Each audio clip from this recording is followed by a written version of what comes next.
ओम नमः शिवाय। हर हर भोला नमः शिवाय। आइए श्री शिव महापुराण का पावन पाठ सुनते हैं। भगवान की कृपा से काफ़ी दिन से पाठ नहीं हो पा रहा है। आज भगवान की कुछ दया है, तबीयत कुछ खराब होने के कारण हम आपसे दूर रहे, क्षमा प्रार्थी हैं। आज भगवान ने कुछ तबीयत में सुधार किया है। आइए भगवत नाम कर कीर्तन करके पाठ का प्रारंभ करते हैं। ओम नमः शिवाय, ओम नमः शिवाय, ओम नमः शिवाय, नमः शिवाय, ओम नमः शिवाय, नमः शिवाय, ओम नमः शिवाय। हर हर भोला नमः शिवाय। ओम नमः शिवाय, ओम नमः शिवाय। हर हर भोला नमः शिवाय, नमः शिवाय, ओम नमः शिवाय। हर हर भोला नमः शिवाय। हर कर्पूर गौरम करुणावतारम संसार सारम भुजगेन्द्रहारम सदा वसन्तं हृदयारविन्दे भवं भवानी सहितं नमामि। नमः शिवाय, ओम नमः शिवाय। हर हर भोले नमः शिवाय। जटाधराय प्रभु जटाधराय। हर हर भोले नमः शिवाय। कर्पूर गौरम करुणावतारम संसार सारम भुजगेन्द्रहारम सदा वसन्तं हृदयारविन्दे भवं भवानी सहितं नमामि। ओम नमः शिवाय, ओम नमः शिवाय, नमः शिवाय शिव नमः शिवाय, नमः शिवाय। आइए भगवान की पावन कथा रुद्र संहिता कुमार खंड में अध्याय 19वें अध्याय में हम और आप गति कर रहे हैं। 19वें अध्याय में शिव महापुराण के अंतर्गत हम सभी लोग सुनेंगे स्वामी कार्तिकेय और गणेश की बाल लीला, विवाह के विषय में, दोनों का परस्पर विवाद, शिव जी द्वारा पृथ्वी की परिक्रमा का आदेश, कार्तिकेय का प्रस्थान, बुद्धिमान गणेश जी का पृथ्वी रूप माता पिता की परिक्रमा और प्रसन्न शिवाशिव द्वारा गणेश के प्रथम विवाह की स्वीकृति। इसका अवलोकन श्री शिव महापुराण के अंतर्गत हम लोग रुद्र संहिता के कुमार खंड में इसका अवलोकन करेंगे, अध्ययन करेंगे, पाठ करेंगे। आइए बोले गणेश भगवान की जय हो, शंकर भगवान की जय हो, हनुमान जी बाबा महाराज की जय हो। कथा प्रारंभ हो रही। सुनो वीर हनुमान, सुनो शंभु भगवान, सुनो राम भगवान। आए के आसन लीजिए। कृपा सहित मेरे राम सियावर रामचंद्र की जय। बहुत तबीयत खराब है प्रभु, उसके बावजूद थोड़ी सी राहत मिलने पर हम आपको शिव महापुराण की पावन कथा सुना रहे हैं। कथा के मध्य हमारे परम आदरणीय मित्र सतेंद्र भैया जुड़ गए हैं। रोमी भैया, भगवान आपका कल्याण करे। आज 15 अगस्त की छुट्टी है, जिसकी वजह से भैया को टाइम मिला है। आइए भगवान की पावन कथा प्रारंभ करते हैं। ओम नमः शिवाय। नारदो उवाच गणेशस्य सुता तातः सम्ज्ञा जरिनिक्तुमां चरित्रमापि दिव्यं वै सुपराक्रम विभूषितम। नारद जी बोले, हे तात, मैंने गणेश जी के श्रेष्ठ जन्म के आख्यान को सुना है। पिछले अध्यायों में हमने आपने इस गणेश भगवान का कैसे जन्म हुआ इस आख्यान को सुन लिया है, तथा अत्यंत पराक्रम से युक्त उनका दिव्य चरित्र भी सुन लिया है। हे तात, हे सुरेश्वर, उसके बाद क्या हुआ उसे भली भांति कहिए। ये आख्यान शिवा और शिव के यश से परिपूर्ण तथा महान आनंद देने वाला है। खांसी अभी भी बहुत जबरदस्त है। ब्रह्मा जी बोले, हे मुनि श्रेष्ठ, करुणार्थ चित्त वाले आपने ठीक ही पूछा। हे ऋषि सत्तम, अब मैं आगे की कथा कह रहा हूँ, उसे ध्यान से सुनिए। हे विप्रेंद्र, शिवा एवं शिव अपने दोनों पुत्रों की उत्तम लीला बारंबार देखकर अत्यंत प्रसन्न होने लगे। माता पिता के दुलार से उनका सुख दिन रात बढ़ने लगा और वे दोनों बड़ी प्रसन्नता से आनंद पूर्वक क्रीड़ा करते थे। हे मुनीश्वर, वे दोनों पुत्र महान भक्ति से युक्त होकर माता पिता की सेवा करते थे। कौन? गणेश और कार्तिकेय जी भगवान भोलेनाथ की सेवा और बाल लीलाएं कैलाश पर्वत पर कर रहे हैं।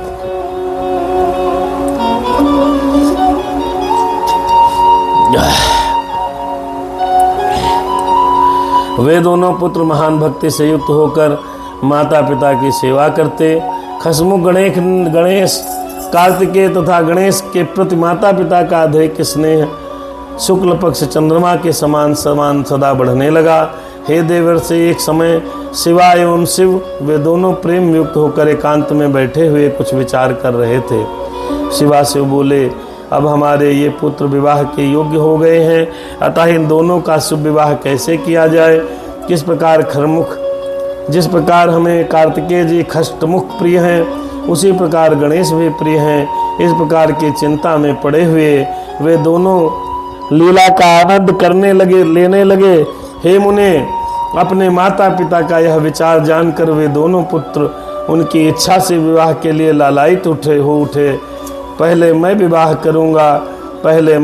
करूंगा, इस प्रकार बारंबार कहते हुए दोनों का आपस में विवाद होने लगा।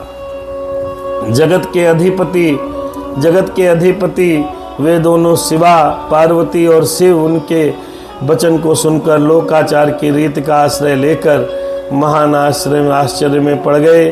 अब क्या करना चाहिए और किस प्रकार इनके विवाह की विधि संपन्न करनी चाहिए। और ऐसा निश्चय करके उन दोनों ने एक अद्भुत युक्ति रची। किसी समय बैठकर माता पिता ने अपने दोनों पुत्रों को बुलाकर कहा। शिव शिवा बोले, भगवान शंभु और मैया पार्वती कहने लगी, हमने तुम दोनों के लिए एक सुखदायी नियम बनाया है। हे उत्तम पुत्रों, उसे तुम प्रीति से सुनो। हम लोग यथार्थ रूप से कह रहे हैं, तुम दोनों ही पुत्र समान भाव वाले हैं, समान भाव से हमें प्रिय हो, इसमें कोई विशेष नहीं।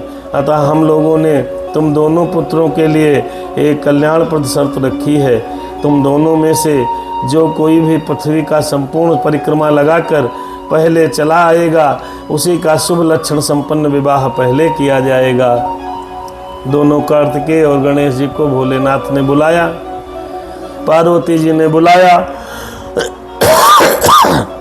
और कहा कि जाओ, पृथ्वी की पूरी परिक्रमा करके पहले जो लौटेगा उसका विवाह पहले कर दिया जाएगा।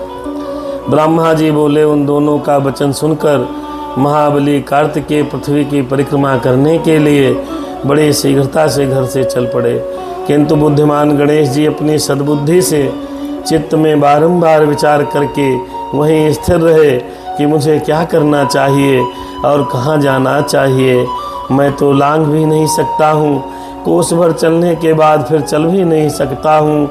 फिर इस पृथ्वी की परिक्रमा करके मैं कौन सा सुख प्राप्त कर सकूँगा। ऐसा विचार कर गणेश जी ने जो किया उसे आप सुनिए। विधिपूर्वक स्नान करके स्वयं घर आकर वे माता पिता से कहने लगे। गणेश जी बोले, हे तात, आप दोनों की पूजा के लिए मेरे द्वारा स्थापित इस आसन पर आप लोग बैठ जाइए और मेरा मनोरथ पूर्ण कीजिए। ब्रह्मा जी बोले, उनकी बात सुनकर पार्वती और परमेश्वर पूजा ग्रहण करने के लिए आसन पर बैठ गए। गणेश जी ने उन दोनों का पूजन किया और बारंबार उनकी परिक्रमा की। इस प्रकार 7 परिक्रमा तक की तथा 7 बार प्रणाम किया। और हे तात बुद्धि सागर गणेश जी ने बारंबार उनकी स्तुति करके हाथ जोड़कर प्रेम विह्वल अपने माता पिता से कहा। गणेश जी बोले, हे माता हे पिता, आप भी मेरी शिष्ट बात को सुनिए। अब शीघ्र ही मेरा सुंदर विवाह कर दीजिए। ब्रह्मा जी बोले, इस प्रकार महात्मा गणेश का वचन सुनकर माता पिता ने महान बुद्धिनिधि गणेश से कहा। शिवाशिव बोले, तुम भी वन सहित पृथ्वी की ठीक ठीक परिक्रमा करो। कुमार गया है, वहाँ तुम भी जाओ और पहले चले आओ। ब्रह्मा जी बोले, इस प्रकार माता पिता के वचन को सुनकर गणेश जी संयत तथा कुपित होकर कहने लगे। गणेश जी ने कहा, हे माता, हे पिता, आप दोनों धर्म रूप अत्यंत विद्वान माने गए हैं। हे श्रेष्ठ माता पिता, मेरी धर्म सम्मत बात को ठीक ठीक से सुनो। मैंने तो 7 बार पृथ्वी की परिक्रमा की है, तब हे माता पिता, आप दोनों ऐसा क्यों कह रहे हो? ब्रह्मा जी बोले, उसके बाद गणेश जी का वचन सुनकर महालीला करने वाले उन दोनों शिवाशिव ने लौकिक रीति का आश्रय लेते हुए कहा। माता पिता बोले, हे पुत्र, तुमने अति विशाल 7 द्वीप वाली समुद्र पर्यंत फैली हुई तथा घोर जंगलों से परिव्याप्त पृथ्वी की परिक्रमा कब की? ब्रह्मा जी बोले, हे मुनि, शिवाशिव के इस वचन को सुनकर महाबुद्धि के निधान पुत्र गणेश जी यह वचन कहने लगे। गणेश जी बोले, मैंने आप दोनों माता पिता शिवा और शिव का पूजन करके अपनी बुद्धि से समुद्र पर्यंत तक पृथ्वी की परिक्रमा कर ली है। इस प्रकार का वचन वेदों, शास्त्रों और धर्म शास्त्रों में विद्यमान है। यह क्या वचन है? सत्य अथवा असत्य नहीं है। माता पिता का पूजन जो उनकी परिक्रमा कर लेता है, उसे पृथ्वी की परिक्रमा करने से होने वाला फल निश्चित रूप से प्राप्त हो जाता है। जो बच्चा अपने माता पिता की परिक्रमा और पूजन कर ले तो उसे पूरी पृथ्वी के भ्रमण की पूरे पृथ्वी की परिक्रमा करने का फल प्राप्त हो जाएगा। जो माता पिता को घर में छोड़कर तीर्थ स्थान में जाता है, उसके लिए वह वैसा ही पाप कहा गया है जो उन दोनों के वध करने से लगता है। माता पिता का चरण कमल ही पुत्र के लिए महान तीर्थ है। अन्य तीर्थ तो दूर जाने पर प्राप्त होते हैं, वह सन्निकट रहने वाला सभी प्रकार से सुलभ और धर्मों का साधन है। पुत्र के लिए माता पिता तथा स्त्री के लिए पति ही घर में सर्वोत्तम तीर्थ है। शिव महापुराण के अनुसार पुत्र के लिए माता पिता और पत्नी के लिए उसका पति ही सर्वोत्तम तीर्थ है। कुछ करने की आवश्यकता नहीं। पत्नी अपने पति की यथोचित पूजा पाठ, नियम संयम धर्म के साथ रहे और पुत्र अपने माता पिता की सेवा करे, इससे बड़ा तीर्थ कोई धरती पर है ही नहीं। ये बात कब और कब समझ पाएंगे लोग? जान पाएंगे कि नहीं जान पाएंगे कि माता पिता की पूजा करना ही धर्म में शिव महापुराण के अनुसार, धर्म की व्यवस्था के अनुसार सबसे बड़ा तीर्थ है। वेद और धर्मशास्त्र निरंतर ऐसा कहते हैं। आप लोगों को भी यही करना चाहिए, अन्यथा ये असत्य हो जाएंगे। ऐसी स्थिति में आपका स्वरूप असत्य हो जाएगा और तब वेद भी असत्य हो जाएंगे, इसमें संशय नहीं है। अतः मेरा शुभ विवाह शीघ्रता से कीजिए और वेदों और शास्त्रों को मिथ्या कहिए या फिर वेदों और शास्त्रों को मिथ्या कहिए। हे धर्म स्वरूप माता पिता, इन दोनों में जो श्रेष्ठतम हो उसी को ठीक ठाक विचार पूर्वक प्रयत्न पूर्वक कीजिए। ब्रह्मा जी बोले, तब ऐसा कहकर बुद्धिमानों में श्रेष्ठ उत्कृष्ट बुद्धि वाले पार्वती पुत्र गणेश जी मौन हो गए। इसके बाद विश्व के स्वामी दंपति पार्वती परमेश्वर उनका यह वचन सुनकर अत्यंत आश्चर्यचकित हो गए। तदंतर उन शिवाशिव ने बुद्धि विलक्षण तथा यथार्थ बात कहने वाले पुत्र की प्रशंसा करते हुए यथार्थ बोलने से वाले उनके से प्रेम पूर्वक कहा। शिवाशिव बोले, हे पुत्र, तुझ महात्मा में निर्मल बुद्धि उत्पन्न हुई है। तुमने जो यह बात कही है वह सत्य ही है, इसमें संदेह नहीं है।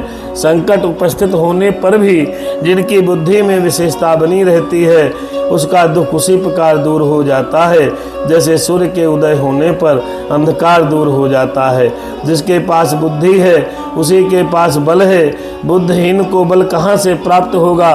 बुद्धि के बल से किसी खरगोश ने मंदोदमत्त सिंह को कुएं में गिरा दिया था। वेद शास्त्रों तथा पुराणों में बालक के लिए जो धर्म पालन बताया गया है, तुमने वह सब धर्म पालन किया। तुमने जो सम्यक कार्य किया उसे कोई नहीं कर सकता। हम दोनों तुम्हारी बात मान लेते हैं, अब उसे अन्यथा नहीं किया जा सकता। ब्रह्मा जी बोले, ऐसा कहकर वे दोनों बुद्धि सागर गणेश को आश्वस्त कर उनका विवाह करने के लिए उत्तम विचार करने लगे। इतश्री इस प्रकार शिव महापुराण के अंतर्गत द्वितीय रुद्र संहिता के चतुर्थ कुमार खंड में गणेश विवाहोपक्रम नामक 19वां अध्याय पूर्ण हुआ। आइए 20वां अध्याय और पढ़ते हैं। 20वें अध्याय में हम और आप दर्शन करेंगे प्रजापति विश्वरूप की सिद्धि तथा बुद्धि नामक 2 कन्याओं के साथ गणेश जी का विवाह तथा उनसे क्षेम तथा लाभ नामक 2 पुत्रों की उत्पत्ति। कुमार कार्तिकेय का पृथ्वी की परिक्रमा कर लौटना और क्षुब्ध होकर क्रोच पर्वत पर चले जाना कुमार खंड के श्रवण की महिमा। आइए ये कुमार खंड को श्रवण करने की महिमा हम और आप सुनते हैं और इसके बाद रुद्र संहिता में युद्ध खंड शुरू हो जाएगा। यहाँ पर कुमार खंड समाप्त हो जाएगा। आइए 20वां अध्याय। ब्रह्मा जी बोले, इसी बीच विश्वरूप नामक प्रजापति शिव ने के इस निश्चय को जानकर प्रसन्नचित हुए। उन विश्वरूप प्रजापति की सिद्धि बुद्धि नामक 2 कन्याएं थीं जो सर्वांग सुंदरी और दिव्य रूप वाली थीं। गिरिजा और महेश्वर ने आनंद पूर्वक उन दोनों का साथ गणेश जी का महोत्सव पूर्वक विवाह संपन्न कराया। सभी देवता प्रसन्न होकर उस विवाह में आए। पार्वती एवं शंकर का मनोरथ था, वैसे ही विश्वकर्मा ने बड़ी प्रसन्नता के साथ गणेश का विवाह किया। देवता तथा ऋषिगण अत्यंत प्रसन्न हुए। हे मुनि, उस समय गणेश को भी उन दोनों से अति दुर्लभ सुख प्राप्त हुआ है। उस सुख का वर्णन नहीं किया जा सकता। कुछ समय बीतने के बाद महात्मा गणेश को उन दोनों भार्याओं से 2 दिव्य पुत्र उत्पन्न हुए। गणेश जी की सिद्धि नामक पत्नी से क्षेम नामक पुत्र उत्पन्न हुआ। बुद्धि के से लाभ नामक परम सुंदर पुत्र उत्पन्न हुआ। इस प्रकार गणेश जी का अचिंत सुख का उपभोग करने लगे। इसके बाद शिव जी के दूसरे पुत्र कार्तिकेय पृथ्वी की परिक्रमा लगाकर वहां आ गए। उसी समय महात्मा नारद उनके घर पहुंच गए और उन्होंने कहा, हे कार्तिकेय, मैं यथार्थ कह रहा हूँ, असत्य नहीं, न छल से न अथवा मत्सर से कह रहा हूँ। तुम्हारे माता पिता शिव ने जो कार्य किया है उसे इस लोक में कोई नहीं कर सकता। सत्य कह रहा हूँ। उन लोगों ने पृथ्वी की परिक्रमा का बहाना बनाकर तुम्हें घर के बाहर भेज दिया। गणेश जी का उत्तम विवाह कर दिया है, अत्यंत शोभन विवाह कर दिया है। इस समय गणेश जी का विवाह हो गया। उन्हें विश्वरूप प्रजापति की अत्यंत मनोहर रत्न रूपा 2 कन्याएं स्त्री के रूप में प्राप्त हुई हैं। शुभ अंगों वाली उन दोनों पत्नियों से उनके 2 पुत्र भी उत्पन्न हो गए हैं। उन दोनों पत्नियों से 2 पुत्र भी उत्पन्न हो गए हैं। सिद्धि से क्षेम, बुद्धि से लाभ नामक सर्वसुखप्रद पुत्र प्राप्त किए गए हैं। इस प्रकार वे गणेश अपने दोनों पत्नियों से 2 पुत्र प्राप्त कर माता पिता के मत में रहकर निरंतर सुखोपभोग कर रहे हैं। छल पूर्वक दी गई माता पिता की आज्ञा से तुमने समुद्र वन सहित पृथ्वी की परिक्रमा कर डाली। हे तात, उसका यह फल तुम्हें प्राप्त हुआ है। हे तात, तुम्हारे माता पिता ने जो तुमसे छल किया है उस पर तुम विचार करो। जब अपने स्वामी ऐसा कर सकते हैं तो दूसरा क्या नहीं कर सकता। तुम्हारे उन माता पिता ने यह अनुचित कार्य किया, तुम इस पर विचार करो। मेरे विचार से तो यह मत ठीक नहीं है, नारद जी ने भड़का दिया। यदि माता ही विष दे, पिता बेच दे और राजा सर्वस्व हर ले तो फिर किससे क्या कहा जा सकता है। हे तात, जिस किसी ने भी इस प्रकार की अनर्थकारी कार्य किया हो उसका मुख शांति की इच्छा रखने वाले बुद्धिमान पुरुषों को नहीं देखना चाहिए। यह नीति श्रुतियों स्मृतियों शास्त्रों में सर्वस्त्र कही गई है। मैंने उसे तुमसे कह दिया, अब तुम जैसा चाहो वैसा करो। ब्रह्मा जी बोले, हे नारद, महेश्वर के मन की गति को जानने वाले, आपने उन कुमार से इस प्रकार का वचन कहकर मौन धारण कर लिया। तब कुमार स्कंद भी माता पिता को प्रणाम कर क्रोधाग्नि से जलते हुए शिवाशिव के मना करने पर भी क्रोच पर्वत पर चले गए। माता पिता ने कहा, हे कार्तिकेय, मना करने पर भी इस समय तुम क्यों जा रहे हो? किंतु इस प्रकार रोके जाने पर नहीं, ऐसा कहकर वे कुमार चलने लगे। और हे तात, अब यहाँ क्षण मात्र भी नहीं रह सकता, क्योंकि आपने मुझ पर प्रीति न करके ऐसा कपट किया है। इस प्रकार कहकर हे मुनि दर्शन मात्र से ही सबका पाप हरने वाले कुमार कार्तिकेय वहां से चले गए। और तभी से वे आज भी वही क्रोच पर्वत पर रह रहे हैं। हे देवर्षि, उसी दिन से लेकर वे शिवपुत्र कार्तिकेय कुमार वहीं रह रहे हैं। उनका यह नाम तीनों लोकों में प्रसिद्ध है। यह शुभदायक, सब पापों को नष्ट करने वाला, पूर्ण स्वरूप तथा ब्रह्मचर्य प्रदान करने वाला है। कार्तिक की पूर्णिमा के दिन सभी देवता, ऋषि, मुनि तथा सभी तीर्थ कुमार के दर्शन के निमित्त जाते हैं। कृतिका नक्षत्र युक्त कार्तिक पूर्णिमा तिथि में जो कुमार का दर्शन करता है उसके पाप भस्म हो जाते हैं और उसे मनोवांछित फल की प्राप्ति हो जाती है।